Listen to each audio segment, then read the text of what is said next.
The stroke happened on a Tuesday in March, and I found out from my father's cardiologist, not my family, Dr. Patricia Chen, no relation, which felt absurdly fitting, called me at 2:47 p.m. on a Wednesday afternoon. I was in a budget meeting. I watched the phone light up on my desks, saw Methodist Healthcare System on the caller ID, and somehow I already knew. Not the details, but the shape of it, the weight of it. "Is this Margaret Chen, daughter of Robert Chen?" the doctor asked. I remember thinking, this is the moment. This is the moment where everything changes and you don't even know it yet. "Yes," I said, speaking. "Your father suffered a significant cerebrovascular event, a stroke, approximately 24 hours ago. He's stable, but we need to discuss next steps. Are you available to come in?" I was available. I left the meeting. I drove to Methodist San Antonio in silence, didn't call David, didn't call my mother. Though my mother had been dead for 2 years anyway, and when I got to the ICU, I saw my father for the first time in 8 months. He was smaller than I remembered, shrunken. His right side was slack, like someone had unplugged half of him and forgotten to turn it back on. His mouth drooped. His right eye didn't quite focus. And the thing that killed me, the thing that actually broke something in my chest, was that he looked scared. My father, who had spent my entire life looking unafraid, was terrified. "Mags," he slurred when he saw me. Just my nickname. Just one word, mangled by the stroke, and I felt something I hadn't felt in 16 years. I wanted to comfort him. Then I remembered the wedding. Then I remembered everything else. And I sat in that plastic chair and I waited. "He's asking for his lawyer," Dr. Chen told me later, "and his son." "Has someone called his son?" "Not yet," I said. "Could you?" "I'll do it." I lied. I didn't call David. Not that day, not the next day.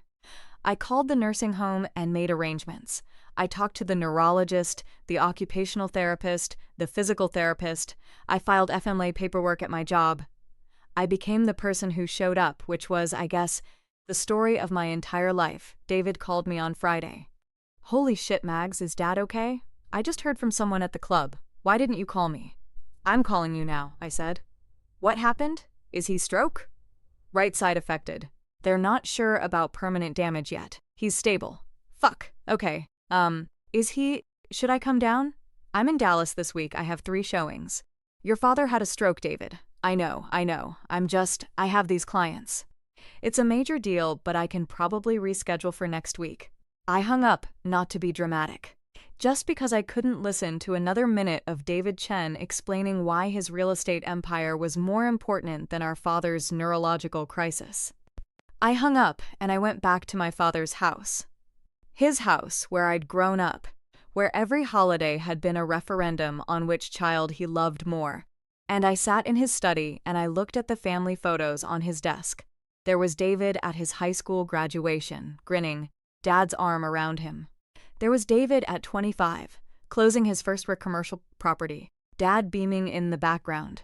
There was me at my college graduation, standing in the corner of the frame, trying to smile. There was no photo of my wedding. My father didn't attend my wedding. I found the will that night. Not on purpose. Or maybe on purpose. Who knows? I was looking for his insurance information, and it was in the same desk drawer, in a manila folder labeled Legal RCH in his precise engineer's handwriting. David Chen, sole heir and executor. Everything goes to David. The house in Alamo Heights, the investment accounts, the vintage car he'd been restoring since I was 12. All of it. Everything. And David, as it turned out, wanted none of it. He showed up on Saturday, showed up like he was doing me a favor, and immediately started talking about his schedule. "I've got clients flying in Monday morning," he said, standing in Dad's kitchen, not sitting, not staying. "I really can't be here long." "What's the situation?" "He had a stroke.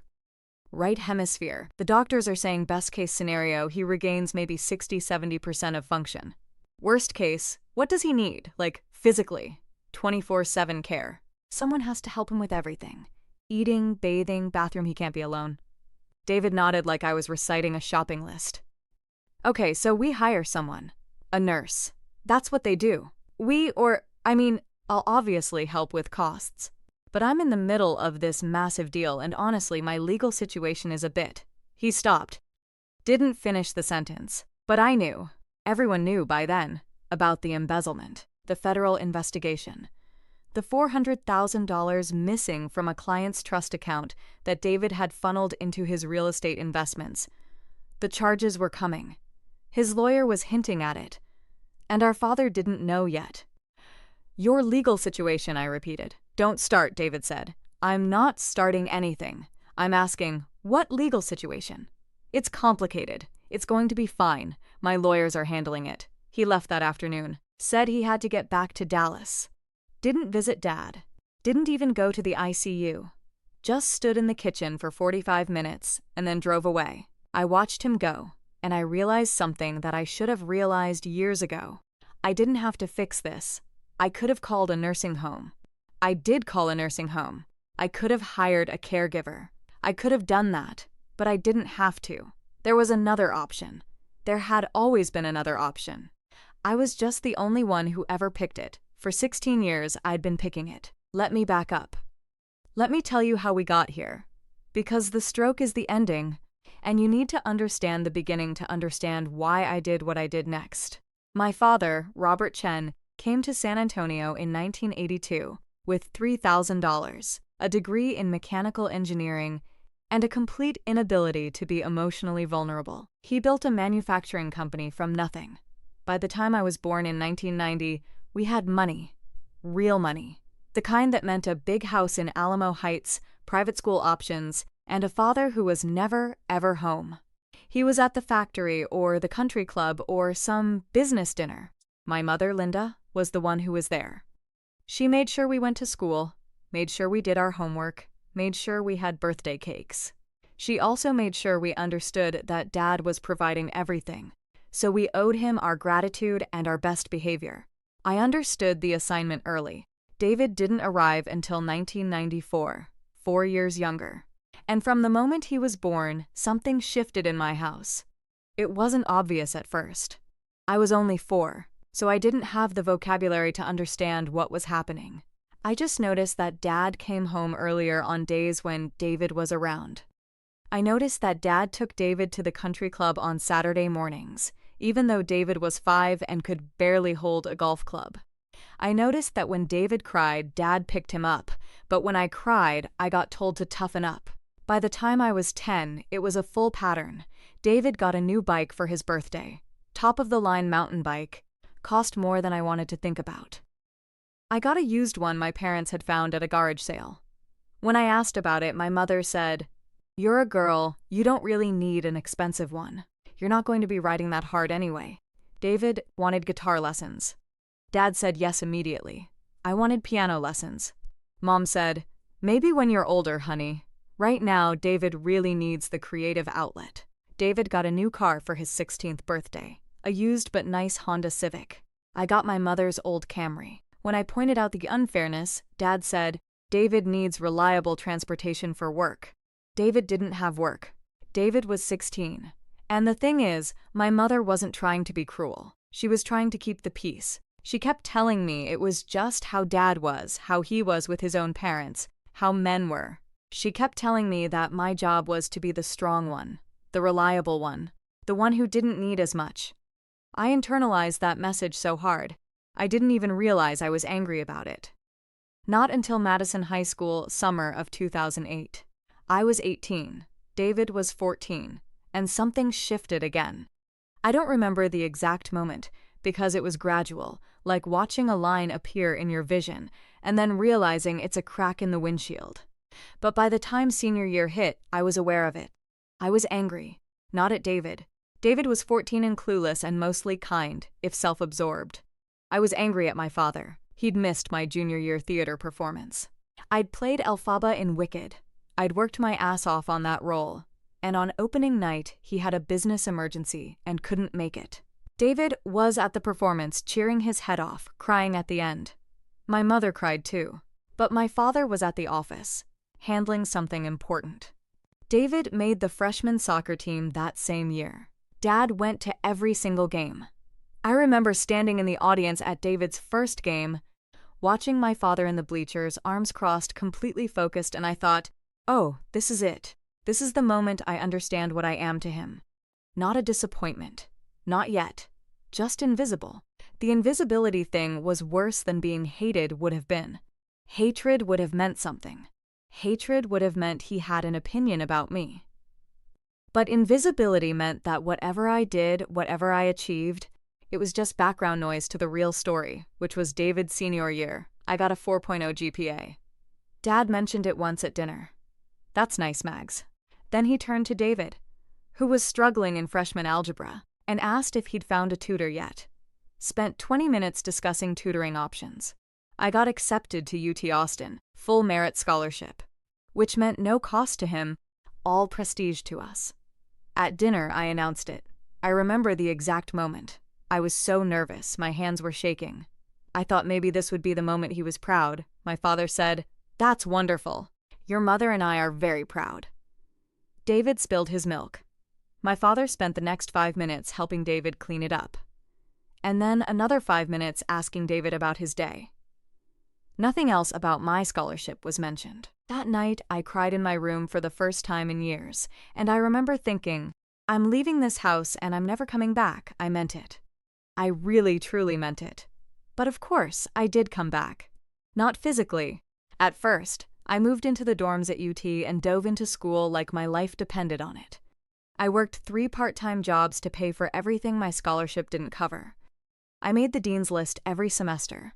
I joined clubs, made friends, built a life that had nothing to do with my family. And every holiday I came back to San Antonio. My mother would cry when I arrived. She'd hug me like I'd been gone for years, not 3 months. She'd ask about my classes, my friends, my life. She'd listen. She'd try. My father would ask about my grades, check that I was on track for graduation, and then he'd ask about David. How was David doing? Was David getting enough attention at his new school? Was David happy? David was always happy. David was effortlessly happy, the way only 14-year-old boys who've never been told no can be. Junior year of college, something happened that I think was supposed to be the breaking point. But it wasn't. Not yet. I was dating someone named Marcus. He was a senior, pre-law, very driven, very ambitious. I thought he was going to be my person. He wanted to meet my family, so I brought him home for Thanksgiving. It was a disaster. Not because Marcus was bad. He was fine, actually, very charming. But because my father spent the entire dinner comparing him to David. Your brother's thinking about getting into real estate, my father told Marcus. Very smart market right now. Are you thinking about something like that? Or are you committed to law? And then, because my father is who he is. David's got such a natural business sense. Margaret's always been more academic, but David has instinct. I was sitting right there, across from him, and he was explaining to my boyfriend why my brother was worth more than me. Marcus looked uncomfortable. My mother tried to change the subject. I sat there and ate my turkey and didn't say anything. After dinner, Marcus asked me if that was normal, if my father always treated me like that. No, I lied. He was just in a weird mood. But Marcus could tell I was lying. And it mattered to him that I was lying, and a week later he broke up with me. He said he couldn't date someone who had so much shame about her own family. He was probably right. I was so full of shame I couldn't even see it. Flash forward 2016, I was engaged to Nathan. We'd met at UT, stayed together through graduation, moved to Austin together, and built a life. He was good. He was kind. He wanted me. And after 26 years of not being wanted, I wanted to marry someone who actually wanted me. We got engaged in June. We planned a wedding for October. Small, elegant, 150 people at a country club in Austin. We budgeted $45,000. My parents offered to contribute. Of course we'll help, my mother said. What do you need? I needed $12,000 to cover the flowers, catering, and photography. A small ask for a family that had money. My father said no. Not, I don't think we can afford it. Not, can Nathan's family contribute? Just no. Why not? I asked. This was over the phone, and I could hear my mother in the background saying something, but Dad's voice cut through, because David needs us right now. David, who was 22, who had dropped out of community college and decided to start a real estate business, who had no licenses, no experience, no plan, and somehow needed $15,000 to get started. Dad, I said, I'm getting married. I'm asking for help with my wedding. And I'm telling you we can't help right now. David's at a critical moment in his career. David's at a critical moment in his life choice to become a real estate agent. I'm at a critical moment in my actual wedding. Don't be dramatic, he said. I'm not being dramatic. I'm asking you to help me with my wedding. And I'm telling you the answer is no. Maybe Nathan's family can help. Maybe you can scale back, but right now we need to support David. I hung up. Not on purpose. Yes, on purpose. I hung up on my father. My mother called back immediately, frantic. Maggie, honey, I'm so sorry. You know how your father gets. I'm sure we can figure something out. No, I said. We can't. Tell him I'm scaling back. Tell him I'm handling it. Tell him he doesn't need to be involved. We got married on October 22nd, 2016. My parents came. They sat in the front row. My father smiled for photos. But he didn't contribute a penny. And we knew it was because my brother needed to become a real estate agent, more than I needed to feel supported on my wedding day. That was the moment something in me shut off, not forever, not completely, but a significant portion of my capacity to be hurt by my father just closed.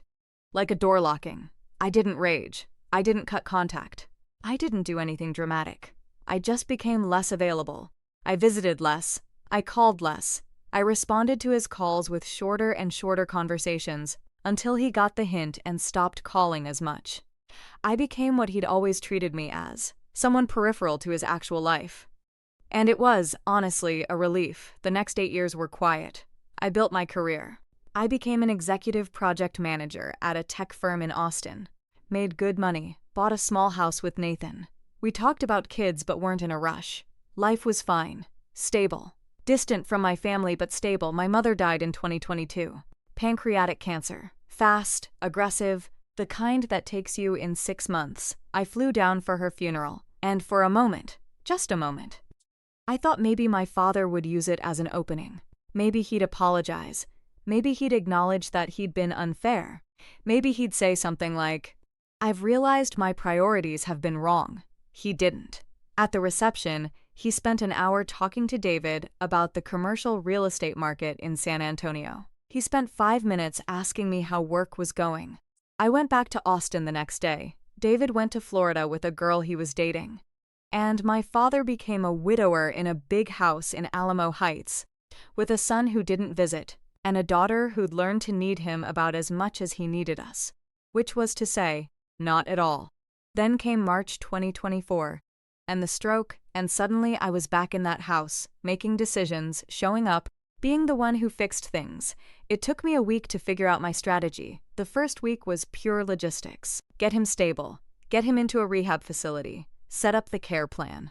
I did all of it, and I did it well, because I've always been good at fixing impossible situations. That's the one gift my childhood gave me. The ability to function under pressure when everyone else falls apart. But by week 2, I realized something I probably should have realized years ago. I had all the power. My father was paralyzed on one side. He couldn't speak clearly. He couldn't walk. He couldn't use the bathroom without help. He was entirely dependent on other people. And the person he was most dependent on was me. David, it turned out, had other priorities. He called the nursing home once, asked how Dad was doing, said he'd try to get down soon, and then disappeared. No visits, no help with medical decisions, no conversation about long-term care plans. Just gone. Like my father had already become too inconvenient. Which is when I found the will. I found it intentionally the second time. I was looking for his financial statements. There were bills that needed to be paid, accounts that needed to be accessed, and I went through his desk methodically, pulling files. The will was in there, unchanged since he'd probably written it in 1995, leaving everything to David. And I remember holding it in my hands and thinking, this is the thing. This is the moment where you decide what kind of person you are. I could have put it back. I could have hired a caregiver, managed his estate, facilitated his relationship with David, and let my entire life be consumed by taking care of a man who'd spent 40 years proving he didn't value me. I could have been the good daughter. The reliable one. The one who doesn't need anything in return. I could have done what I'd always done, or I could do something different. 3 weeks after the stroke, my father was transferred to Sunrise Senior Living in Stone Oak. I'd chosen the facility carefully. It's expensive, high quality, and requires hands-on family involvement for medical decision-making. On his first day there, I helped him get settled into his room. I made sure the staff knew his preferences. I filled out all the intake paperwork, and then I sat with him and had a conversation that changed everything. "Dad," I said, "we need to talk about what comes next." He looked at me with his stroke-affected face, half mobile, confused. "Your physical therapy is going to be intense. The doctors are saying you might regain some function, but it's not guaranteed. You're going to need support, medical decisions, financial management, someone to coordinate your care." He tried to say something. It came out garbled. "David hasn't been able to help with that, so I'm going to do it. But we need to be clear about what that means." I pulled out a legal pad. I'd actually prepared this, had written it down so he could follow even if his speech was too slurred to understand. "I'm going to manage your medical care. I'm going to coordinate with your doctors. I'm going to make sure you're getting the best possible recovery. But I'm not going to do it for free." His eye widened, as much as a stroke-affected eye can widen. "Not money," I clarified. "I don't need money. But I need you to listen to me for once. Really listen. Not compare me to David. Not minimize what I'm doing. Not treat me like I'm an option while he's the priority." I leaned closer. "And I need you to change your will." That was the part I wasn't sure he'd agree to. I wasn't even sure he could agree to it, legally speaking. But I'd checked, and yes, you can change a will even if you've had a stroke, as long as you have testamentary capacity, which my father did. His mind was sharp. It was just his body that was broken. "I'm not asking for everything," I continued. "David can have the house. I don't want it. He can have the investment accounts. That's fine. But I want the car. The vintage Mustang Dad's been restoring since I was 12, and I want the collection." The collection. My father had been collecting vintage watches since before I was born. Rolex Omega Patek Philippe, worth probably $200,000 total. Beautiful things, valuable things, things he'd never mentioned to me. Things David probably didn't even know about.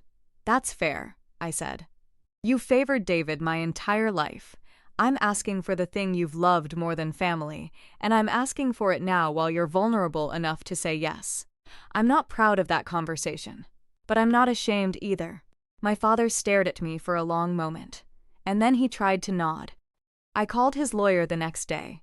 The will change happened in early April. It took the lawyer coming to the facility, and my father signing documents with a shaky right hand, but it happened. New will. David gets the house in Alamo Heights and $100,000. I get the Mustang, the watch collection, and the investment accounts. Everything else gets divided between us. It was the most power I'd ever had over my father. And here's the twisted part. I didn't feel triumphant. I felt empty, because what I'd realized, sitting in that nursing home with a man who could barely speak, was that none of this mattered. He'd had a stroke. His entire life had been upended. And even in crisis, even when he was dependent on my help and couldn't argue or fight back, I still didn't get an apology. I still didn't get an acknowledgement. I still didn't get him to say, "I was wrong. I favored David. I hurt you. I got money. I got watches. I got the control." But I didn't get what I actually wanted, which was for him to have chosen me once. May came, and my father started physical therapy. He was responding well to treatment. The doctors thought he might regain a lot of his function. His speech improved. His mobility improved. For a few weeks, it looked like he might actually recover to a point where he could live semi-independently. And then the federal charges against David came down. Embezzlement, wire fraud, conspiracy, the $400,000 he'd stolen from a client trust account, the lifestyle he couldn't actually afford, the deals he'd been funding with other people's money. It made the news locally. San Antonio real estate agent charged in federal case. There was a mugshot. There was a statement from the U.S. Attorney's office, and my father saw it. I was there when he saw it. I'd brought him his tablet so he could scroll through the news, and he just stopped. His face went white, and he started crying, not frustrated tears, not physical pain tears, Just devastation. David, he said, and my name was in there somewhere too, I think, but it was really about David. It was always about David. I watched my father realize that his favorite son was a criminal, that he'd invested in the wrong person, that his priorities had been exactly backward, and I felt nothing. Just a flat, empty nothing. It's going to be okay, I told him, because that's what you say. Even when it's not okay. Even when someone has spent your entire life making the wrong choices and now they're facing the consequences. No, he said. His words were clearer now, his recovery accelerating. It's not. David called me from his lawyer's office. Did you know about this? He demanded. Like I'd orchestrated it. Like I'd somehow caused him to steal $400,000 from people who trusted him. No, I said. What's Dad saying? Is he freaking out? He's upset. Shit. Okay. I need you to not tell him anything. Or tell him it's being resolved. Tell him my lawyer says it's going to be fine. I'm not going to lie to him. It's not lying. It's just, can you just manage his expectations a little? And there it was. Even facing federal charges, even with his entire future imploding, David's instinct was to get someone else to fix it, to manage the perception, to make himself look better. He didn't ask about Dad's recovery. He didn't ask how Dad was dealing with the news. He just wanted me to be his buffer between him and the consequences. No, I said. I won't. And David? You should call him. Yourself. And you should probably visit. I will. I just have to. David, visit your father. He didn't. He called, but the call lasted 90 seconds. He told Dad it was all going to work out. His lawyers were on it. He'd talk soon. And then he hung up and presumably went back to dealing with the fact that he was facing serious federal charges and his real estate empire was about to collapse. My father put the phone down and didn't ask about David again for 3 weeks. By June, my father had regained enough function to move out of the skilled nursing facility into an assisted living situation. He could walk with a cane. He could feed himself. His speech was nearly back to normal. He was going to be okay. Not the same. The left side of his brain had taken damage, and there were certain things he'd never do the same way again. But okay. He spent his first week in the new place asking about David. Have you talked to him? Not lately. He hasn't called, not that I'm aware of. He must be dealing with a lot. I just looked at him. The charges, he continued, they're serious. But his lawyer said, didn't you talk to him? Dad, I'm not going to be David's translator anymore. If you want to know what's happening with him, you need to call him. It was the first time I'd said something like that to him. The first time I'd set a boundary that wasn't about distance or coldness, but about refusing to manage his relationship with my brother. He didn't like it. He sat in his assisted living apartment and looked unhappy, but he accepted it. And about a week later, he actually called David himself. The conversation lasted 4 hours. I don't know what was said, but my father looked different afterward. Older, more tired, but also somehow more honest. He's scared, my father told me when I visited. I didn't realize. I thought he was just cocky, but he's actually terrified. Yeah, I said. I haven't been a very good father to him either, have I? I wanted to say yes. I wanted to detail every way he'd failed David, how he'd set him up to believe he was special, how he'd never taught him consequences, how he'd made David into a version of himself, ambitious, driven, willing to bend rules to get what he wanted. But I was tired, and he was old, and what was the point? You've been the father you were able to be, I said instead. The final piece happened in August. My father's lawyer contacted me with paperwork. David was requesting early distribution from the will, specifically the house. He needed to liquidate assets to pay his legal bills. He was asking me to convince our father to sell the house early. I read the email twice, and then I called David. Absolutely not, I said. Maggie, come on. My legal fees are already 6 figures. I'm not the person to call about this, but if you talk to Dad... No, David, I'm done. I'm not managing this for you. You want the house? You call Dad. You explain what you did. You apologize.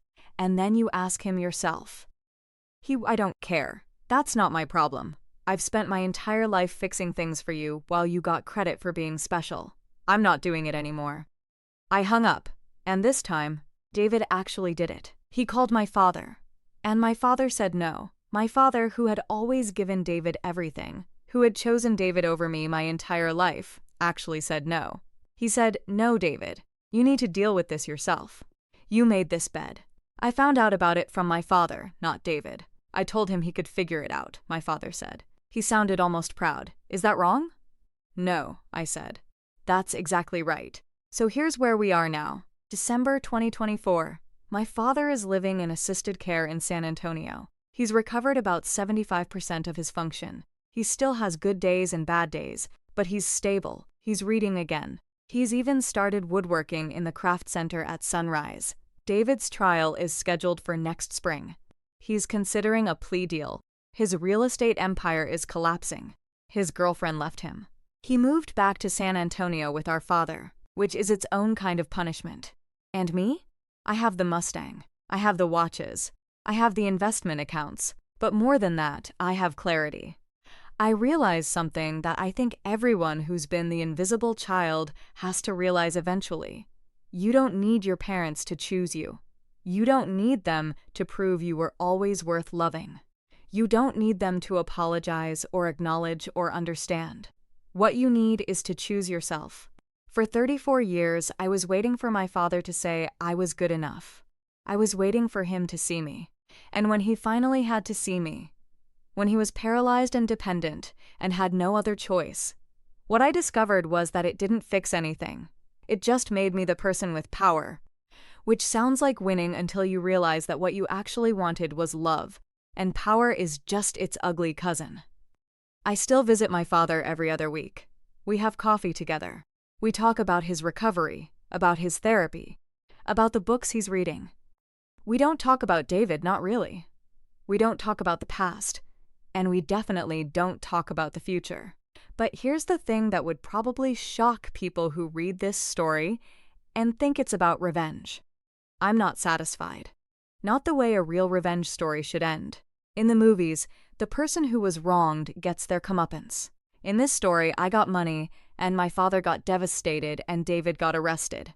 And somehow I still feel empty, because what I actually wanted, what I've always wanted, was for my father to have loved me the way he loved David. Not as punishment for David. Not because I'd finally earned it. Just because.